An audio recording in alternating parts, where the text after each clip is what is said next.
Hello everyone, my name is Nafisa Arinda Ningrum, having the student number of 230222610 Today, I'll be introducing feminism and gender approach in literary studies. In this video, we'll look at how literature represents gender, power relations, and the everyday experiences of women, all in a clear and simple way in a little poster.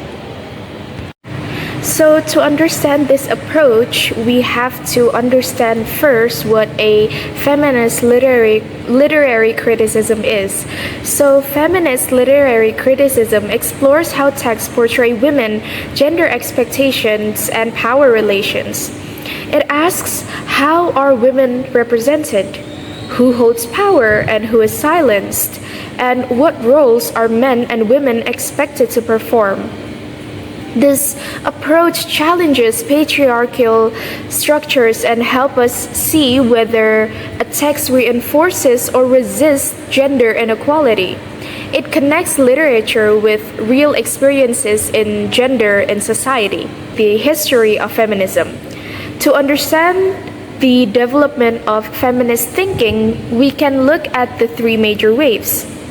Often traced back to the early thinkers, the first wave basically in the 18th century to early 20th century, we've got thinkers like Mary Wollstonecraft, who argued that women deserved education and rational respect.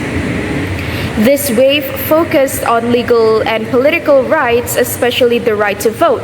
However, it mainly centered on the experiences of white middle-class women and excluded women of color or working-class women. The second wave in 1960s to the 1980s expanded the conversation beyond legal rights. This wave questioned domestic expectations, workplace inequality, and control over women's bodies. It focused on the idea that the personal is political, showing how everyday gender roles came from societal power structures. The third wave in 1990s up to the present date responds to the limitations of earlier waves by emphasizing diversity and intersectionality. It recognizes that women experience oppression differently based on class, race, nationality, sexuality, and culture. These waves help us see how, as you can see, these waves help us see how ideas about gender have transformed throughout the years and how literature often mirrors these changes. And then we've got the key concepts here. So the key concepts, basically, when you are studying the feminist approach, or when you are trying to apply these concepts to your literary criticism, we often come across words such as power, who controls decisions or narratives in a text, identity, how gender shapes characters' roles and self-understanding. Patriarchy, this is the main thing, right? Patriarchy, social systems where men hold authority over women. Male gaze, when women are shown through men's desires or standards. Domesticity, the belief that women belong mainly in the home. Femininity and masculinity, social expectations of how each gender should behave, that is, women and men respectively.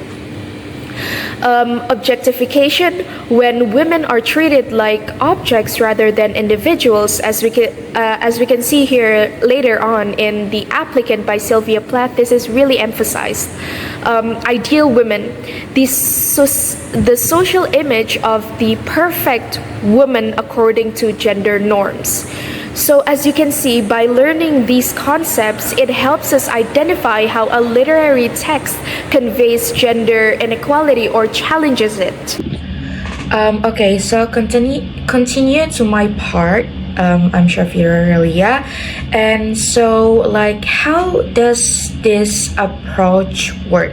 So, the first one, using feminism as a lens, that means is spot the gender roles, which is who gets what roles.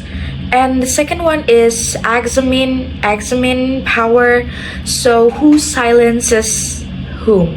And the third one is notice stereotypes, which is domestic roles and beauty norms and obedience.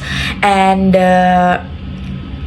fourth one is analyze the ideology, which is what beliefs about and the gender are normalized. And the last one is like evaluate the consequences, which is how does the text reinforce or like challenge the inequality.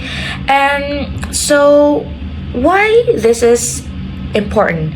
So because the literature mirrors as a real struggles faced by women, so from marriage and like family experience expectations, to workplace suppressions.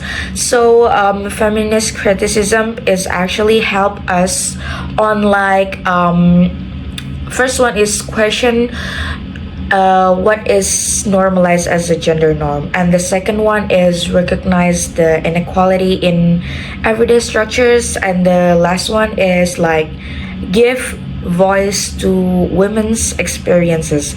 And like in literary application in Sylvia Plath's The Applicant, which is the poem exposed how women are treated in marriage as products, not as a humans. And a woman is compared to an object that needs like to be tested and repaired. So our value, her value is actually depends on like her usefulness to a man, like that. And the second one is like the female voice is absent, like she never speaks like directly, because the silence reflects how women are excluded from like decisions for affecting their lives. Okay, so the last one is actually the poem critiques how society is measures women based on service, obedience, and also caregiving rather than their identity itself. And from the feminist interpretations, the man is positioned as a chooser, and the woman is someone like offered to him. And this like mirrors the patriarchal system where women are expected to serve men and accept their limited identities.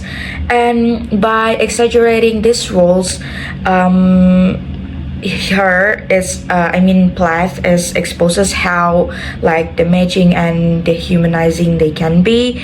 Okay, so to summarize like all this material, feminist criticism is not just a theory, it's a way to like question norms and also reveal hidden power structures in literature and society. So it highlights how women's experiences challenges stereotypes and also pushes us toward more equal representation. And so yeah, thanks for watching. I hope this give you a clear understanding and from the feminism and gender approach. Thank you.